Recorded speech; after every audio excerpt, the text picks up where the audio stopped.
est important pour une maman, pour voir si son enfant se développe bien, c'est d'avoir quelques repères. En sachant, et j'insiste bien, en sachant que, si vous voulez, ces repères sont élastiques dans le temps. Tous les enfants ne se développent pas à la même vitesse. Donc, voilà, on a quelques repères. Donc, ce qui est important, par exemple, c'est chez un enfant de 2 mois d'avoir une bonne tenue de la tête. On tient bien sa tête à 2 mois. On sourit, on commence à babiller un petit peu. D'accord? À 4 mois, on essaye, à 4-5 mois, un enfant qui est mis sur le ventre, par exemple, se soulève. Il soulève sur les avant-bras, il lève la tête. Il a un vrai sourire-réponse, donc une vraie communication avec son entourage. 4-5 mois, pareil, on va chercher l'objet. L'enfant commence à attraper. D'accord? Ça, c'est important. Donc, c'est des repères pour les mamans pour savoir si leur enfant se développe dans les normes, je mets bien sûr les normes entre guillemets. Entre 6 et 9 mois, il commence la station assise. Donc ça, à 9-10 mois, la station assise doit être acquise. Pardon. Vers 9-10 mois, pareil, quand on soutient un enfant, on peut le mettre debout avec un appui.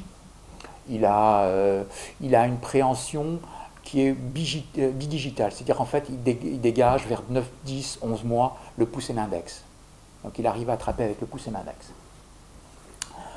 L'âge moyen de la marche se situe entre 14 et 16 mois. Les enfants marcheront plus tôt, les enfants marcheront un petit peu plus tard. Mais disons que vers 20 mois, pratiquement une très grande majorité d'enfants doit avoir acquis la marche.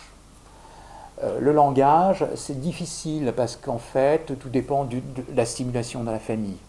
Mais un enfant vers 9 mois babille, dit pas, elle a les premières consonnes dentales, ba, ta, pa.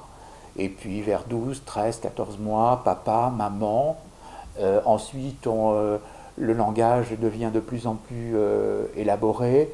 On exprime des mots-phrases, donne, tiens, regarde, où on associe 2 mots, par exemple, vers 20 mois, 24 mois. Avec, pour l'acquisition du langage, quelque chose qui est un petit peu plus lâche dans le temps, c'est-à-dire que les normes ne sont pas aussi strictes que pour les acquisitions, je dirais, motrices pures. Là, les repères sont un peu plus étroits, alors que pour le langage, on est un petit peu plus large. C'est vrai que ce qui est très important, c'est qu'un enfant communique.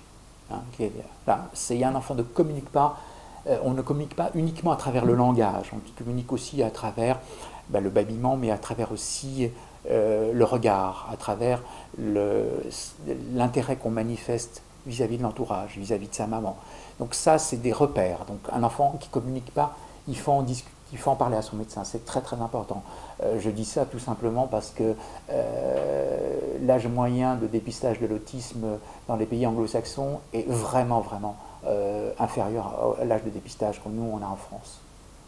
Donc parce que peut-être les médecins sont moins bien formés, mais aussi parce qu'on dit toujours, on est peut-être un peu rassurant de dire il va acquérir le langage ou la communication. Ce qui est important, ce n'est pas le langage en tant que tel, mais la communication et le rapport aux autres. Ça, c'est très très important. Voilà. Ça, c'est des étapes, en sachant que, bien sûr, il y a des grosses fluctuations d'un enfant à l'autre, mais là, en maternelle, ils doivent commencer à se débrouiller.